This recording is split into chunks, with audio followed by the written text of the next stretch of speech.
IFM News. IFM News. IFM News. Sports.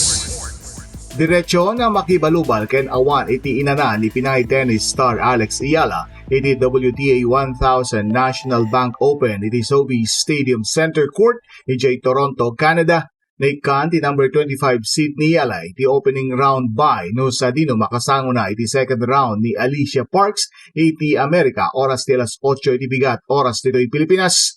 Target ni Eala meresbaka ni Parks ngay mabakken kwa na iti opening round iti Australian Open iti score 6-0, 3-6, 2-6 itay laeng Enero.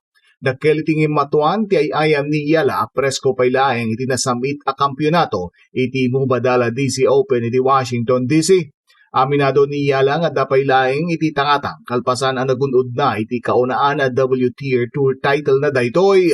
Ngem masapol dagos nga ag-move on tapno makatutok iti sumarno a laban na daytoy.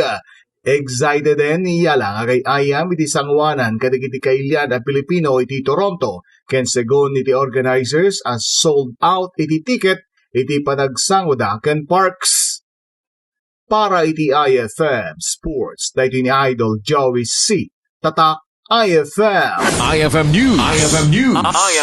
IFM News. Sports.